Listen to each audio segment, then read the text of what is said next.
Hi, my name is Ashley Wood. I'm a registered nurse at New Hanover Regional Medical Center in Wilmington, North Carolina.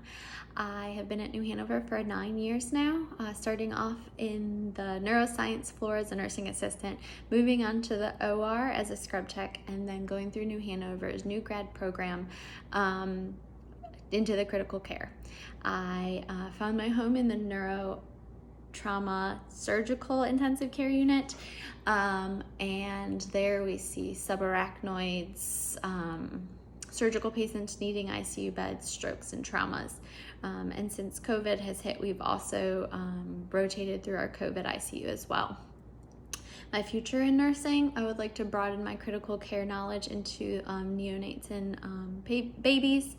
And then a little branch off that, I recently had a baby girl, and having to go back to work and pump, I had to almost teach myself. So maybe possibly a lactation consultant that focuses more on exclusively pumping. Why I chose nursing: my father got diagnosed with pancreatic cancer when I was 11, and seeing his nurses take care of him and my family kind of as a whole was touched my family's hearts in ways that we will never forget them. After he passed, his sister came and lived with us, and she developed an infection needing a PICC line. And the nurses that came to the house kind of incorporated me into her care, and let me clean her ports and hang the IV bags, even would give me like a mask and gloves while they changed her central line dressing. So that was kind of cool. And then my aunt is a neonatal nurse practitioner, and in high school, I got the opportunity to spend 18 weeks in the NICU and the newborn nursery with her, which was amazing. It really opened my eyes to nursing. My favorite thing about nursing is getting to know my patients kind of on a deeper level. Knowing their family, knowing what they did, what they love to do, what's their hobbies, their grandchildren, their kids, kind of rooting me more so into their care, and it makes me look at them more as a person than as a patient. My impact on healthcare, I kind of dabbed on this. The lactation consultant, I needed it.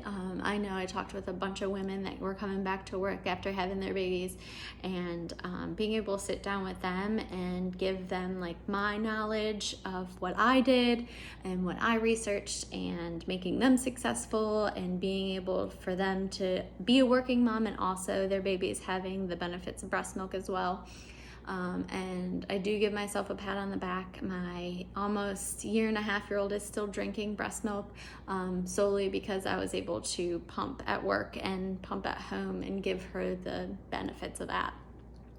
Also, going forward with COVID, I feel like healthcare needs a lot of counseling and mental health checks. I feel like this is a trauma, and we need others that have been through this to talk to get over this. There's no end in sight. It's going to be around for a while, and I feel like we need debriefings just like any other trauma that happens. We see things that in that ICU that I think will kind of leave an imprint on us going forward in our careers, and we need somebody to talk to. So from years to come, I think a lot of nurses are going to need a lot of good people to kind of get through this. What inspires me, what motivates me, my wife, she's also a nurse in the same unit as I, and if it wasn't for her, I wouldn't have been able to get through nursing school. It took me a while to get here, a lot of obstacles. I'm not going to stop here. I got through those, and I'll get through whatever has in store for me. My daughter, as much as I hate being away from her for 13 hours a day, I think it's good for her to see me get up and go to work every single day and do what I love. I hope that she will take that and do the same for herself. My co-workers on my unit, we kind of push each other. We should hold each other accountable to do better for our patients, make our unit like the best it could be, and then broaden our knowledge. And that's kind of me. Thank you very much for your time.